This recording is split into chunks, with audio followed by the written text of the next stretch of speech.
கர்த்தருடைய செட்டைகளின் கீழ் அடைக்கலமாய் வந்த உனக்கு அவராலே நிறைவான பலன் உண்டாயிருப்பதாக.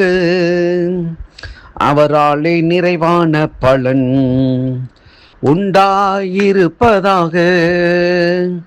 கர்த்தருடைய செட்டைகளின் கீழ் அடைக்கலமாய் வந்த உனக்கு அவராலே நிறைவான பலன் உண்டாயிருப்பதாக.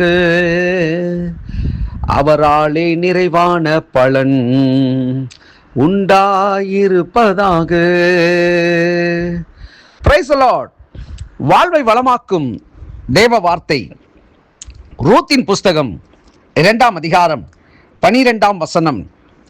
உன் செய்கைக்கு தக்க பலனை கர்த்தர் உனக்கு கட்டளையிடுவாராக. இஸ்ரவேலின் தேவனாகிய கர்த்தருடைய செட்டைகளின் கீழ் அடைக்கலமாய் வந்த உனக்கு அவராலே நிறைவான பலன் கிடைப்பதாக என்றான். ஆம், பிரியமான தேவனுடைய பிள்ளைகளே, இந்த ரூத்தின் புஸ்தகத்திலே ரூத்துக்கு நேர்ந்த ஒரு அற்புதமான, அதிசயமான, எவராலும் ஏற்றுக்கொள்ள முடியாத ஒரு அற்புதமான ஒரு வாய்ப்பு இந்த நாளிலே அற்புதமான அந்த வார்த்தையை உங்கள் மத்தியிலே நான் பகிர்ந்து கொள்கிறேன். ரூத் இவள் ஒரு மோவாபிய ஸ்திரியாக இருந்த போதிலும் தேவன் முன்குறித்த காரியங்களுக்கு இவள் ஒரு அடையாளமானவள்.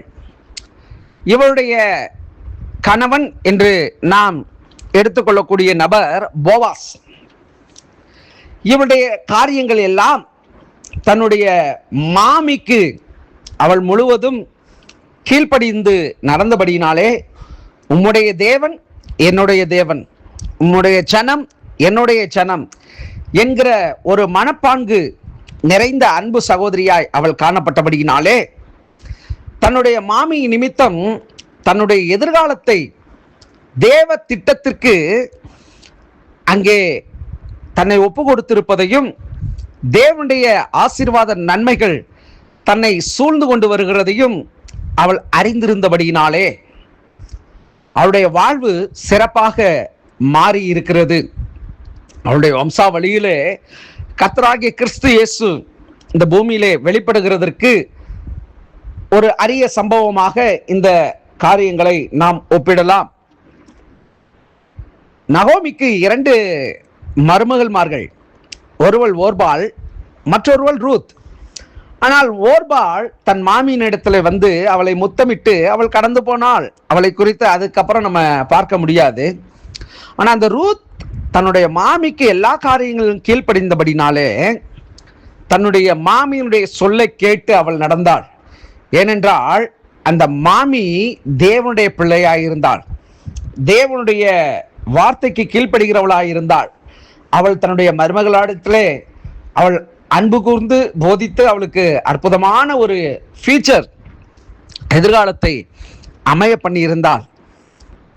யார் ஒருவர் கர்த்தருடைய பிள்ளைகளுடைய வார்த்தைக்கு கீழ்ப்படிந்து நடக்கிறார்களோ நன்றாக அறிந்து கொள்ள வேண்டும், வேதத்தின் அடிப்படையிலே அவர்களுக்கு உயர்வு நிச்சயம் என்பதை சாமுவேல் தீர்க்கதரிசி சவுலிடத்தில் சொல்லியிருந்தான். நான் வருமளவும் நீ காத்திரு என்று சொல்லி. ஆனால் சவுலோ அந்த இடத்திலே அந்த தீர்க்கதரிசியினுடைய வார்த்தையை அவன் கேளாமல், அந்த கீழ்ப்படியாமல், தன்னுடைய மனசும் மாம்சமும் தன்னுடைய அதிகாரத்துவமும் அங்கே மேலோங்கி நின்ற காரியத்து நிமித்தம் அவன் ராஜ்ய பாரத்தை இழந்து போனான். யார் ஒருவர் கர்த்தருடைய வார்த்தைக்கு கீழ்ப்படிந்து நடக்கிறார்களோ அவருடைய வாழ்விலே நிறைவான பலன். எப்படி இந்த ரூத்தினுடைய புஸ்தகத்திலே இந்த 2ஆம் அதிகாரம் 12ஆம் வசனத்தில் நாம் பார்க்கிறபடி, கர்த்தருடைய செட்டைகளின் கீழ் அடைக்கலமாய் வந்த உனக்கு என்று சொல்லப்பட்டிருக்கிறது அல்லவா? யாரெல்லாம் அவருடைய செட்டைகளின் மறைவிற்குள்ளே காணப்படுகிறார்களோ அவர்களுக்கு நிறைவான பலன் அது கிடைக்கும். இந்த வார்த்தை கேட்கிற தேவ பிள்ளையே, நீ கர்த்தருடைய செட்டைகளின் கீழ் நீ மறைந்து கொள்வாய் என்று சொன்னாள்.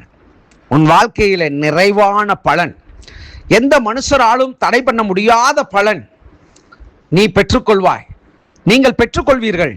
நாம் பெற்றுக்கொள்வோம். நிச்சயமாக தேவன் நம்மை ஆசீர்வதித்து அவர் பெருக பண்ணுகிறவராய் இருக்கிறார். செபிப்போம்.